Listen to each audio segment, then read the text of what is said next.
শুভ অপরাহ্ন, আসসালামু আলাইকুম। আজকের ওয়ার্কশপের সভাপতি honourable justice Emdadul Haque Azad sir, প্রধান অতিথি honourable justice Ahmed Suhel, supreme court of Bangladesh, BS chairman S M Goswami sir, আজকের প্রোগ্রামের পক্ষ থেকে আন্তরিক শুভেচ্ছা জানাচ্ছি। আমার ফেলো লয়ার্স এবং মেডিয়েটর্স যারা উপস্থিত আছেন, যেহেতু হোল ডে একটা প্রোগ্রাম, আমরা অলমোস্ট এক্সস্টেড। আমি লং ইভ্যালুয়েশন, আমার যদিও টপিক নির্ধারণ করা হয়েছিল ইভ্যালুয়েশন আজকের প্রোগ্রামের উপর, তো আমি খুব দ্রুত শেষ করব। আমি যেহেতু বিএমএফ এর সেক্রেটারি অর্থাৎ বাংলাদেশ মেডিয়েটর্স ফোরামের সেক্রেটারি হিসাবে আমার একটু বলার আছে বিএমএফ সম্পর্কে, দেন আমি খুব দ্রুতই শেষ করব। বিএমএফ অর্থাৎ বাংলাদেশ মেডিয়েটর্স ফোরামটা গত 4 মে 2024 প্রতিষ্ঠা হয়েছিল। আমাদের যে লক্ষ্য ছিল তা হচ্ছে কৌশলগত বিরোধ ব্যবস্থাপনা ও বিরোধ নিষ্পত্তি এবং মধ্যস্থতার অনুশীলন ও প্রচারের জন্য এমন একটা সহায়ক প্ল্যাটফর্ম করা যাতে সমাজ বিনির্মাণে আমরা কাজ করতে পারি, এই ছিল আমাদের লক্ষ্য। তো আমার টপিক নির্ধারণ ছিল ইভালুয়েশন আজকে ওয়ার্কশপের উপর। তো আমি ডিটেলসে যাব না, যেহেতু থিওরিটিক্যাল আসপেক্টে অনেক বেশি আলোচনা হয়েছে। তো আমি একটা বিষয়, একটা কেস স্টাডির কথা উল্লেখ করতে চাই, কেন মেডিয়েশনটা আমাকে আকৃষ্ট করেছে। আমাদের গ্রাম অঞ্চলে সালিশ ব্যবস্থার সাথে আমরা কম বেশি পরিচিত, তেমনি একটা বিষয়। আমি আমার জন্য কক্সবাজার অর্থাৎ সমুদ্র পাড়ের ছেলে, তো ওইখানের একটা ইউনিয়ন, বয়ারবিল নামে একটা ইউনিয়ন কুতুবদিয়া উপজেলার, আমাদের পৈতৃক কিছু জমি সূত্রে আমার ওই সময় যাওয়া হতো। তো বয়ারবিলের উনি সাবেক চেয়ারম্যান ছিলেন। তো দেখতাম যে কোনো ডিসপিউট এরাইজ হতো লবণ মৌসুমে, কুতুবদিয়া লবণ মৌসুমে ডিসপিউটগুলো এত বেশি প্রবল আকার ধারণ করতো, এগুলো মানে সুরাহা যদি না হয় অনেক দাঙ্গা হাঙ্গামা হতো। এমন একটা পর্যায়ে আমার ওইখানে বিচরণ বা যাওয়া, তো আমি দেখতাম ওই আহমদুল্লাহ মাস্টার সাহেব প্রচুর সালিশ করতেন।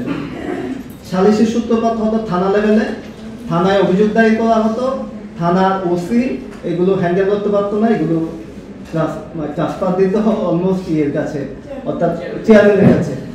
তো এই চেয়ারম্যান সাহেব সামহাউ ওনার লিগাল নলেজ না থাকলে উনি আনাগোন্ডা ক্রান্তির হিসাবটা খুব ভালো পারতেন, অর্থাৎ খতিয়ানের হিসাবটা চমৎকারভাবে করতে পারতেন। আমি দেখতাম থানার গোল ঘরে বসেই উনি খুব দ্রুত সমাধান করে দিতেন। আমার প্রত্যেক জমির সূত্রেও আমি কিছুটা সুফল পেয়েছি। তা আমি দেখলাম এই জমিগুলো যদি ওই সময় স্যাক্রিফাইস না করে, যদি সুরাহা না করা হতো, এই সিভিল স্যুট বা পার্টিশন স্যুট বলি বা রিকভারি অফ খাস প্রদর্শনের মামলা যদি করা হতো, এই মামলা সুরাহা আজও সম্ভব হতো না। তো আমি এই সূত্রে মেডিয়েশনের প্রতি আকৃষ্ট হয়েছি। পরবর্তীতে আমি 40 আওয়ার্স ট্রেনিংয়ে বিমসের মাধ্যমে অন্তর্ভুক্ত হই। এইভাবেই আমার মানে উত্তরণের দিকে যাওয়া আর কি মেডিয়েশন। তো আমার স্ট্রাকচারাল যে প্যাটার্ন ছিল, ওই প্যাটার্নের দিকে আমি যদি যাই, আমার স্যার লয়ার্স গিল্ডের প্রেসিডেন্ট প্রিজাইড করছেন আজকে, উনি হয়তো আমরা ওনার কাছ থেকে শুনতে বেশি, আমি ওইদিকে আর যাচ্ছি না, আমি খুব দ্রুত শেষ করব।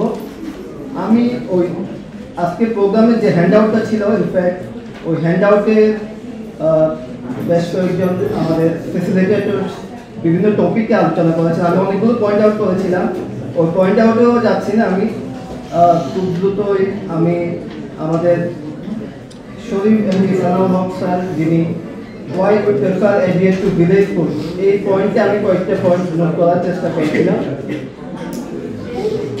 এই পয়েন্টে আমি জাস্ট ডিসকাস করব। অর্থাৎ ভিলেজ কোর্টে জব এক্সটা কোথায়, আমরা কোন দিকে যাচ্ছি আসলে। জব এক্সটাতে কয়েকটা পয়েন্ট হাইলাইট করেছেন। ফার্স্ট একটা পয়েন্ট, উনি হচ্ছে due to manipulation this village court should not exist. আমি এক্সপ্লেইন করতেছি না, উনি আরও কয়েকটা বিষয়, হার্শ রিয়েলিটি অর্থাৎ ভিলেজ কোর্টে যে অ্যাপিলের যে position, negative scope of appeal in village court, এই পয়েন্টটা হাইলাইট করেছিলেন। পরিশেষে তিনি যে বিষয়টা কমেন্ট আকারে বলেছেন the decision of village court are accepted under compulsion not in satisfaction। অর্থাৎ এটা কম্পালশন তারিখ একটা সিদ্ধান্ত আসে ভিলেজ কোর্টে, এটা চলা উচিত না, এবং এন্ড অফ দিস লিটিগেশন, এটা কনফ্রন্টেশন শেষ করে না, এন্ড অফ লিটিগেশন ও শেষ হচ্ছে না, এটা একটা বিষয়। আর ইভালুয়েশনের যে বিষয়টা আমি যদি আলোচনা করি, তাহলে আমি বলবো এটা খুব অনেকগুলো টপিক আসলে আলোচনা হয়েছে এখানে। একটা টাইমিং এর একটা বিষয়ের কারণে অনেকগুলো বিষয়, যদিও ডাইভার্স টপিকে আলোচনা হয়েছে, আমরা অনেক এনজয় করেছি এবং শেখার যথেষ্ট স্কোপ ছিল। এবং এই শেখার পর্যায়টা আমরা হয়তো ইউনিয়ন পর্যায়ে আমরা চিন্তা করতেছি, আমরা ইউনিয়ন লেভেলে আমরা থিওরিক্যাল অ্যাসপেক্টগুলো নিয়ে আমরা ইউনিয়ন লেভেলে আমরা যাব। ইউনিয়নের আমাদের অলরেডি বেশ কিছু কমিটিও দেওয়া হয়েছে, আমরা আমাদের থিওরিক্যাল জ্ঞানগুলো আমরা ওইখানে অ্যাপ্লাই করার চেষ্টা করব, এবং আমরা যে লক্ষ্যের দিকে এগিয়ে যাচ্ছি একটা চলো রাষ্ট্র সংস্কার করি। এখন আমরা কি ভিলেজ কোর্টকে অ্যাকসেপ্ট করছি, না ভিলেজ কোর্টের বিকল্প হিসাবে আমরা মেডিয়েশন বা এরিয়াগুলোকে প্রমোট করার চেষ্টা করছি, এবং এই প্রমোট করতে গিয়ে আমরা কোন দিকে ধাবিত হচ্ছি, এবং আমাদের কি কর্মপন্থা। আমরা মনে করি আজকে এই ওয়ার্কশপের মধ্যে এটা অনেক বেশি ক্লিয়ার কাট হয়ে গেছে আমাদের। তো আমি আর বেশি সময় নিব না, আমি সবাইকে আমার মেডিয়েটর্স যারা ফ্রেন্ডস এবং লয়ার্স, ফেলো লয়ার্স, অনারেবল জাস্টিস, বিভিন্ন ডিস্ট্রিক্ট থেকে আগত, গোপালগঞ্জ এবং আদার্স ডিস্ট্রিক্ট থেকে আগত সহকর্মীবৃন্দকে ধন্যবাদ জানাচ্ছি যারা মূল্যবান সময় ব্যয় করে এই প্রোগ্রামটাকে সাকসেসফুল করেছেন। অসংখ্য ধন্যবাদ। Thank you so much.